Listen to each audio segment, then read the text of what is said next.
Hey guys, I am Tanvi and I welcome you all to my channel Tanvi Education। आज हम यहाँ पे पढ़ने जा रहे हैं क्लास 12 की कंटेम्पररी वर्ल्ड पॉलिटिक्स की बुक का chapter 1 cold war era and the non alignment. ये पार्ट 3rd वीडियो है। इस चैप्टर की पार्ट 1 और पार्ट 2 वीडियो मैंने ऑलरेडी अपने चैनल पे पढ़ा दी है। जिसने नहीं पढ़ा है वो वहां से जाके पढ़ ले। Before starting the video, let me tell you that now you are in the 12th standard and making the notes is very important for you। अब आप इसका स्क्रीनशॉट ले सकते हैं, डायरेक्ट नोट्स प्रिपेयर कर सकते हैं और ये आपको बहुत ज़्यादा हेल्पफुल रहेगा for the board preparations and for revising the chapters and where I notified that it is 1 marker. So please focus on that points because they will help you in 1 mark questions and will also helpful in the writing of the long answers where you have to add the important facts and date and full forms. So please take a screenshot. Now let's start.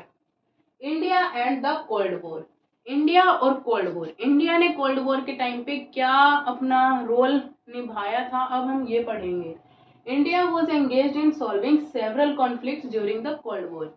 जो India है उसने cold war के time पे USA और USSR के बीच में बहुत सारे कॉन्फ्लिक्ट सॉल्व करवाए थे, लाइक क्यूबन मिसाइल क्राइसिस। उसमें भी इंडिया ने बहुत ज़्यादा इम्पोर्टेंट रोल प्ले किया था। India got an important position in the world. जो इंडिया है उसे बहुत ही ज़्यादा इम्पोर्टेंट पोजिशन अब मिल चुकी है वर्ल्ड में। वो बहुत ही एक इम्पोर्टेंट रोल प्ले करता है। Now it got the platform to make certain big decisions. और अब इंडिया एक बहुत ही बड़े प्लेटफॉर्म तक पहुंच गया है कि जो उसके जो डिसीजंस हैं, उसकी जो बातें हैं वो बहुत ज़्यादा गौर से सुनी जाती हैं। इंटरनेशनल ऑर्गेनाइजेशंस में बहुत ज़्यादा फोकस से उसकी बात सुनी जाती है और वो इम्प्लीमेंट भी की जाती हैं। India was able to balance one super power against another. जो इंडिया है उसने कोल्ड वॉर के टाइम पे जो यूएसए और यूएसएसआर है उनकी पावर्स को भी बैलेंस करवाया था। उन 2 सुपर पावर्स को बैलेंस भी करवाया था ताकि कोई वॉर ना हो, कोई उनके बीच में जो कन्फ्लिक्ट्स है वो आर्म्ड रिबेलियन में ना कन्वर्ट हो। But India stand of NAM was criticised in the 2 ways. But जो इंडिया है वो एनएएम का भी मेंबर था। एनएएम का भी मेंबर था, like Jawaharlal Nehru was the major founding members of the NAM। और जो NAM उसमें क्या था कि वो ना तो यूएसए का सपोर्टर होगा ना यूएसएसआर का। फिर भी ये क्रिटिसाइज किया जाता है कि जो इंडिया है वो यूएसएसआर का ज़्यादा सपोर्ट कर रहा था, उसकी साइड ज़्यादा टिल्टेड था क्योंकि उसने इंडो रशिया फ्रेंडशिप ट्रीटी भी साइन की थी रशिया के साथ for the 20 years in 1971। Please remember the date. India was becoming neutral as it was not aligned with any of the superpower। और दूसरे साइड इंडिया क्या कह रहा था कि वो एक न्यूट्रल बिहेव कर रहा है। वो ना तो यूएसए का साइड ले रहा है ना वो यूएसएसआर का साइड ले रहा है। और वो इंडिया है जो वो वर्ल्ड में जो हो रहा है उससे दूर रहना चाहता था। वर्ल्ड में जो हो रहा है उससे दूर रहना चाहता था।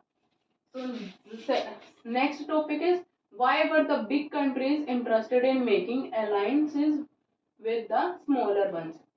जो बड़ी बड़ी कंट्रीज हैं like USA, USSR, France, Britain, India, China, Japan, ये सब आज के टाइम पे भी हम बात कर रहे हैं आज के टाइम के हिसाब से। तो ये सभी स्मॉल कंट्रीज के साथ अपने अलायंसेस क्यों बनाती हैं ताकि ये उनके रिसोर्सेज पे अपना हक जमा सकें, वो उनके रिसोर्सेज को अपने बेनिफिट्स के लिए यूज कर सकें।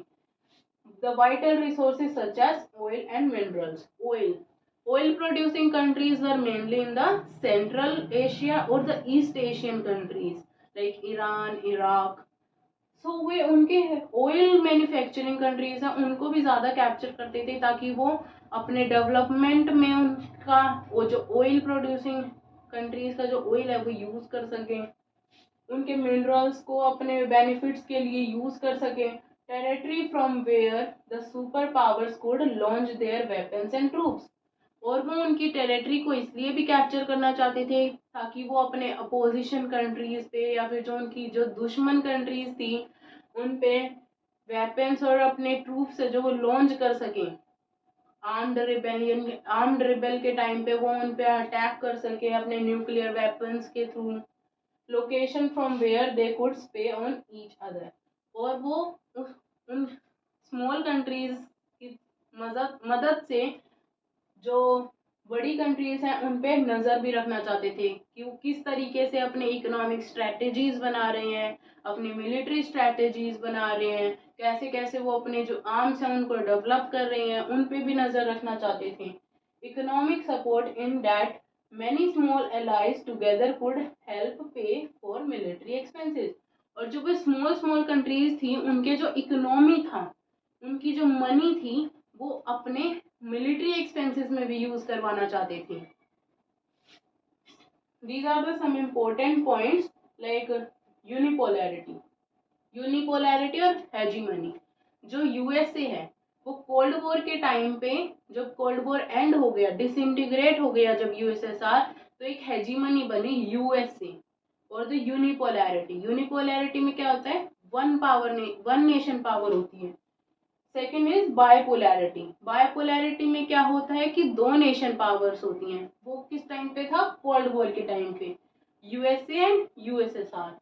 And the third one is multipolarity. ये आज के टाइम की जो पावर है आज के टाइम की है, जिसमें India, China, Japan, Russia, America, Britain, France, ये सारी पावर्स एक साथ इमर्ज हो रही हैं। So this is multipolarity. Now the next topic is NATO. It is a military group formed by USA at the time of the Cold War in 1949. इसमें क्या था कि यूएसए ने जो अपने अलायंसेस हैं like West Germany, North Korea और France, Britain, इन कंट्रीज के साथ अपना एक मिलिट्री ग्रुप बनाया था। उसमें क्या था कि अगर किसी भी एक नाटो कंट्री पे अटैक होगा तो वो अटैक सारी नाटो ग्रुप मेंबर्स की कंट्रीज पे माना जाएगा। In 1949, USA and its alliances made a military group known as NATO. They all were bound with the idea that any attack on any of them will be attack on all of them. अगर किसी भी एक country पे attack होगा तो वो उन सारी नाटो कंट्रीज पे अटैक माना जाएगा। और इसके अपोज में यूएसएसआर ने एक अपना वॉर्सो पैक्ट बनाया था इन 1955। ये भी नाटो की ही तरह था।